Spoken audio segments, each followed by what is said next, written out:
On the 8th of December 2017, a petition signed by 2,390 Western Wards residents was handed in to Councillor Woodward at these offices.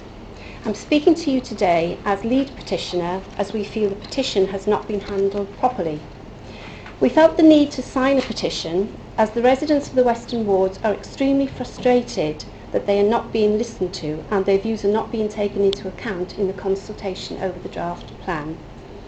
A protest march of almost 500 residents and hundreds of objection letters feel like they've had no impact. The petition gave us the opportunity to get our voices heard and demonstrate the strength of feeling amongst residents who share concerns on the biggest change to the look, feel and culture of our area for years.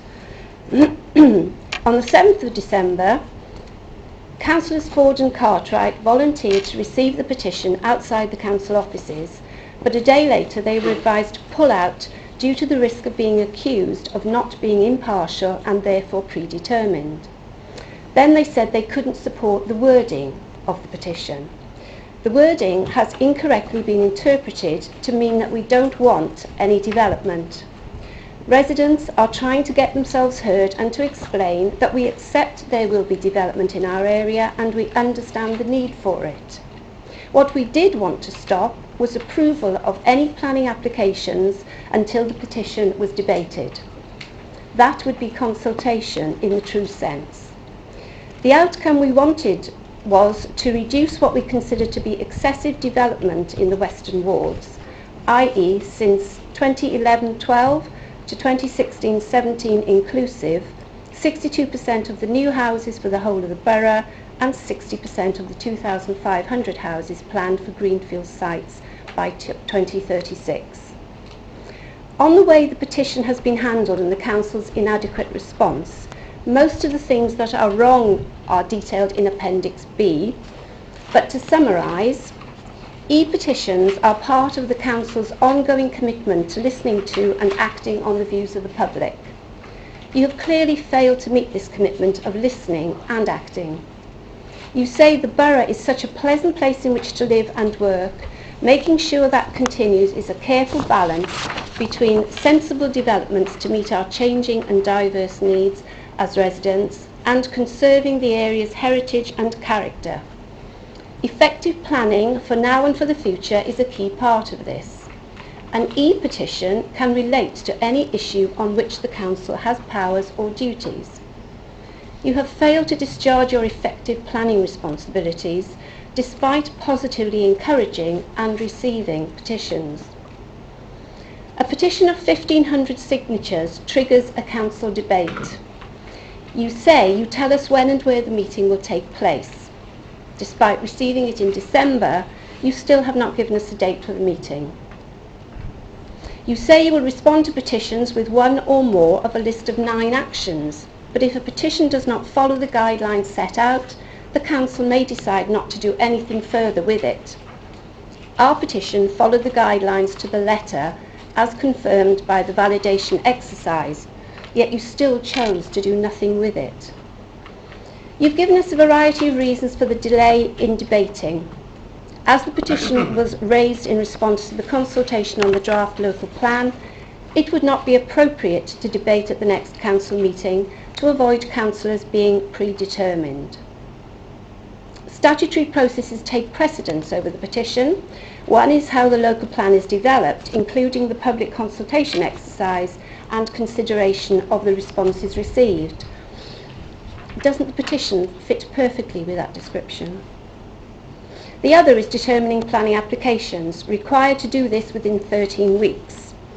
If not, the applicant can submit a non-determination appeal. In the spring edition of In Touch, Councillor Cartwright states, both Councillor Ford and I are very unhappy about this delay to the petition not being heard until later. But this is entirely due to all planning applications having to be determined within a tight timescale by law. However, the site gov.uk states this can be extended to 26 weeks in order to comply with the planning guarantee. You told us what you will do with the petition. Council will ensure your petition is referenced and given full exposure at every opportunity to ensure both councillors and the public are aware of it and the weight of support behind it. The petition will be debated when the local plan comes forward for adoption. And for those of you that don't know, the definition of adoption, which has been taken from the glossary in the draft local plan, is final confirmation of the approval of a local plan by a local planning authority. For us, that's likely to be summer 2019, and clearly this is far too late. What did you do with the petition? You undertook an exercise to verify and cross-check it and confirm the final significant numbers of 2,390 signatures both on paper and electronically. Do you feel this is good use of the officer's time or good value for money, especially when you choose to do nothing with the petition? Since the complaint against the handling of this petition was made, we were sure our petition would receive the exposure we were promised when the responses to the draft local plan were published. We were wrong. There was no mention whatsoever, and only when I queried it did several petitions, not only ours, magically appear on the front summary page. No explanation was given, but an FOI established that the petitions had been added retrospectively on the date I questioned its absence. Was it an error or another deliberate attempt to sweep our petition under the carpet? Predetermination. I have real concerns over how FBC interprets and applies Section 25 of the Localism Act 2011 and the Code of Conduct.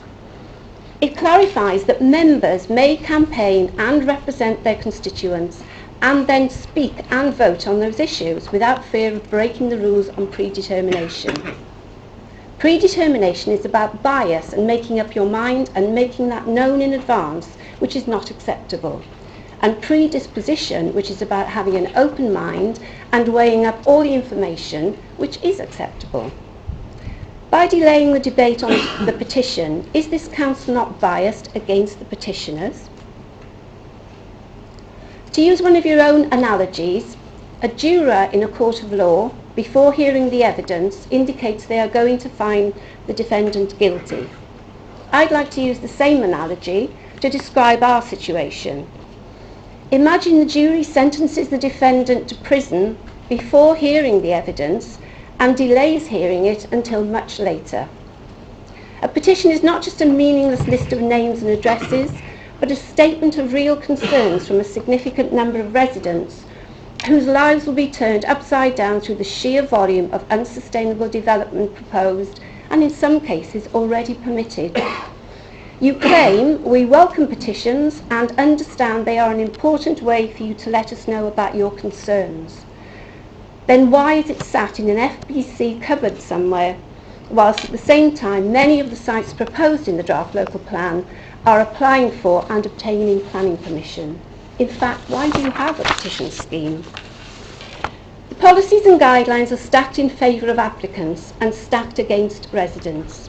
Where policies are designed to protect everyone, including residents, they are applied in an inconsistent way and in favour of applicants and developers. This petition is just one example of that happening. Applicants have the right to have planning applications decided within 13 weeks and the right to appeal, whereas 2,400 residents have nothing more than an open-ended promise of scheduling the petition debate when the local plan comes forward for adoption. No time limit, no right of appeal for us, but too late to take our views into account.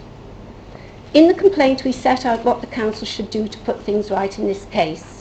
We want to engage and have discussions with council planning officers and the developers to consider how we can have a coordinated plan that residents can live with, but which can also ease the enormous pressure on planners to build as much as they can squeeze into our green fields.